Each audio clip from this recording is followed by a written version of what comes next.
And welcome to another NFXL podcast with myself, Andy XL.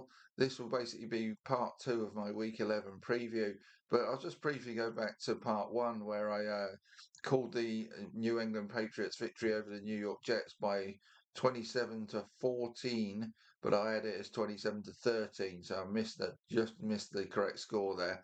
I also gave you Travion Henderson as the fantasy watch in that game, so patting myself on the back for that one. But it's enough of that. Let's get on to part two of the preview, starting with a Sunday game in Madrid, Spain, between the Washington Commanders and the Miami Dolphins, normally a home game for the Dolphins. Now, the Commanders saw their season effectively ended in Week 10. The Dolphins just about persuaded the doctors to keep the ventilator going on their season and now look to regain postseason consciousness by getting a win here.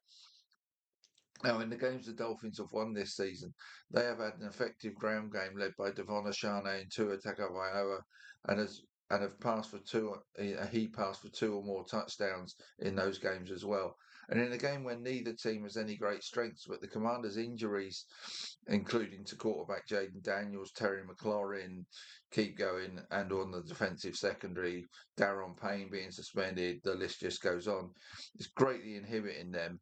I can see the Dolphins pulling off the same trick in this game, i.e., that Ashane runs the ball well and Tua passes for a couple of touchdowns.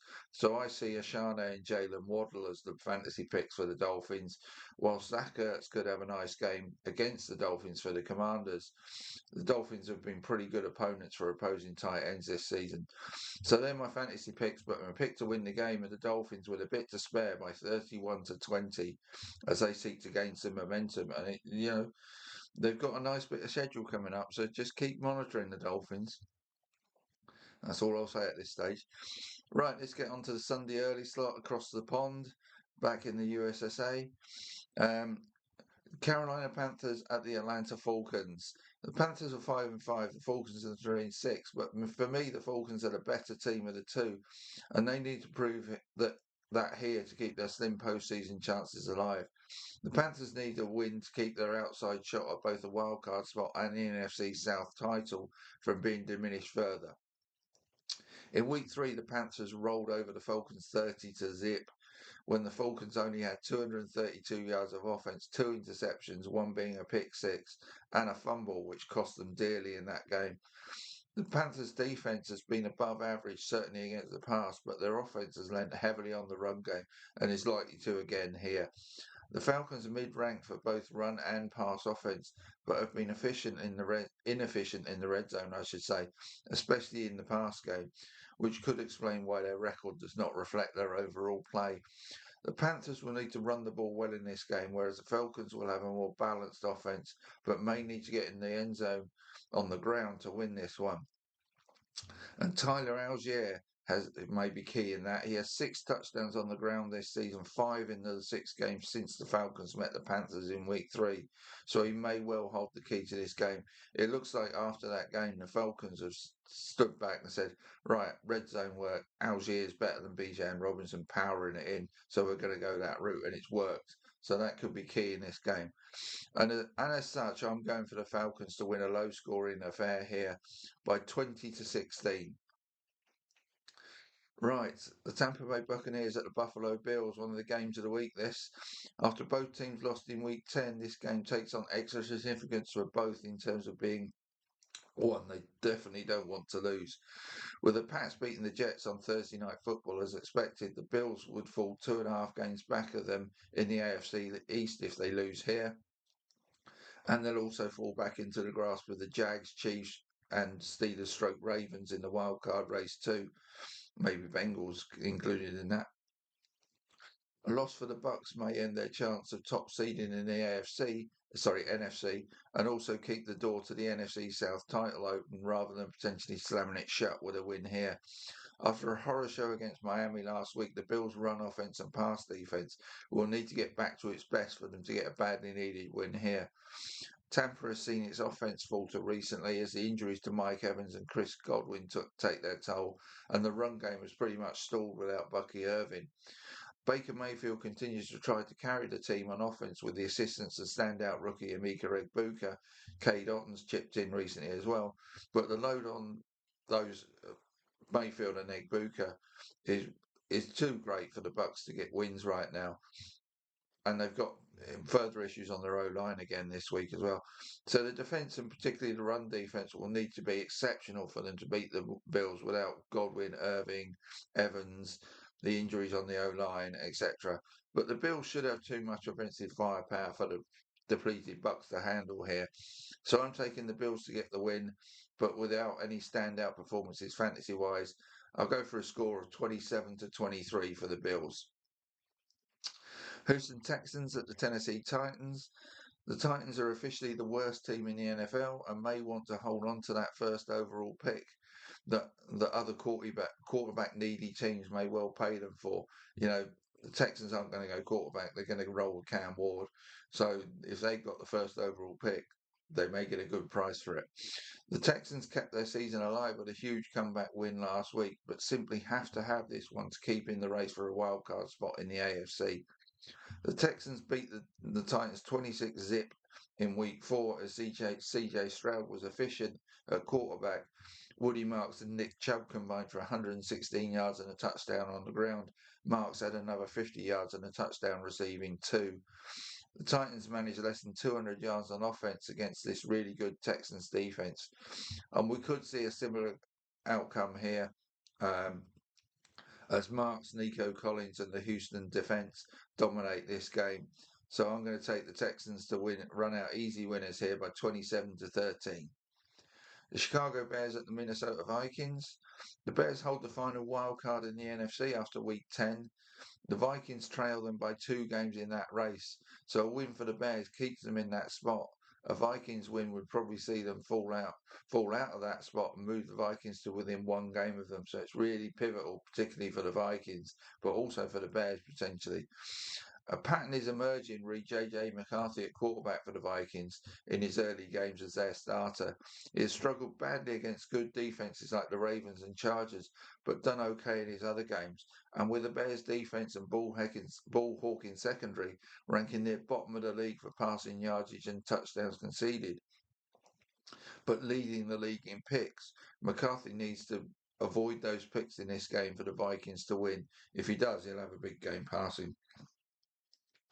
The Bears' offense has been its strength this season, so the Vikings D will have to step up on recent games to keep the high-scoring Bears in check. Wide receivers have done well against the Bears this season, so with Jordan Jefferson and Jordan Addison plus Jalen Naylor, who's having a career year, the Vikings are one of the best equipped teams in the league to exploit this area of Bears' weakness, which could also be good fantasy news, as I said, hinted at earlier for J.J. McCarthy owners. So I'm taking the Vikings to pull off the win here as the passing game goes off big style. 31-24 for the Vikings is how I see this one. On to the Green Bay Packers and the New York Giants. Both teams lost in week 10. The Giants' loss is not of significance this season, apart from costing Brian Daboll his job, that is, as they were not going to make the postseason even before that loss. But the Packers' loss drops them behind both the Lions and Bears in the NFC North title race and to 7th in the NFC standings, and as such holding the final wild card to the postseason. The Packers' defense is still doing its job and will make life tough for the Giants quarterback, which is going to be Jameis Winston this week, and the Giants offense in this game. But can the offense get back to being the top 12 unit they were earlier in the season is the bigger question. And how their O-line performs without Elgton Jenkins against a decent Giants pass rush and D-line is a key determining factor for this game. If they can, then Josh Jacobs could be in for a big game here running the ball against the 31st ranked run defense of the Giants. The Packers have been deprived of Tucker Kraft too for the rest of the season. That added to being without probably their best wide receiver in Jaden Reed since week 2, plus rookie Matthew Golden last week, and he's questionable for this week. So others are going to need to step up from their receiver core too. I think Christian Watson could be the one to do so against the injury-hit Giants secondary. He's a big play, Brett. He's turning into a big play wide receiver now. Go downfield, get big yardage. So Watson could be the one here. And with Dart failing to clear the concussion protocol, like I say, the Giants refer to Jameis Winston at quarterback, and who knows what you're going to get with Jameis. apart from high risk passes, sometimes they'll come off and sometimes they won't, and who knows? Nobody can predict really. So are the Packers D likely to do more to stop the Giants offense than the Giants D will do to stop the Packers, especially on the ground? I'm going to take the Packers to win this one, but like I say, with James Winston the quarterback, you just never ever know what's going to happen. But I'll go with the Packers, 27-21. Bengals at Steelers, really big game this. As I've said a number of times, I think only one AFC North team will make the postseason.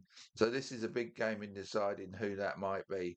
A Steelers win may be terminal for the Bengals' chances of being that team. A Bengals win may put them on the heels of the Steelers and also make the Ravens happy too. The Bengals are averaging 38 points a game in the last three games with Joe Flacco at quarterback. I know Joe Burrow's on his way back, but Flacco's hardly doing a bad job for him. Trouble is, they have the worst defense in the league that has given up 39 points a game in the same span of games, so net loss of a point a game. In those games, Flacco's passed for 994 yards and they've had 369 rushing yards. So there's no secret to how the Bengals will try and win this game. Pass, and pass again. And the Steelers rank last in the league for passing yards conceded and 19th for passing touchdowns conceded. So the Bengals should get plenty of joy passing wise, but can they turn that into multiple touchdowns? The Steelers ranked 23rd for passing yardage gained, but fourth for passing touchdowns scored. So they would seem to be equally as likely to get passing touchdowns as the Bengals due to their high level of red zone efficiency. Their run offense ranks 28th in the league, though, so how much that will help them keep pace with the Bengals could be key to deciding who wins this game. All those stats may have meaning, but we don't have to look too far back, less than a month in fact, to find the last time these two teams met when the Bengals came out on top 33-31.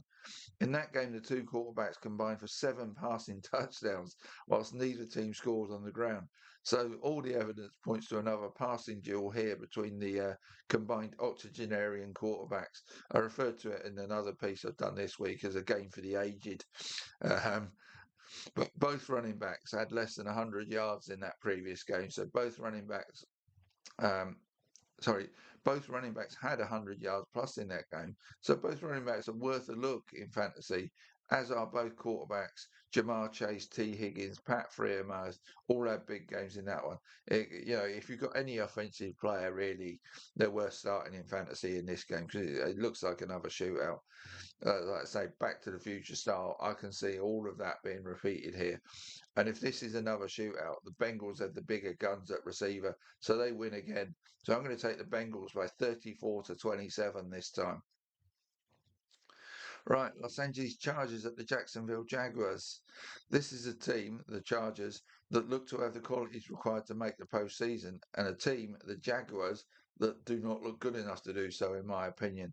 Certainly, if the Chargers win this, they will surely be postseason bound, and it would keep the pressure on the Broncos at the top of the AFC West and put them 2.5 games clear of a wild card rival in the Jags.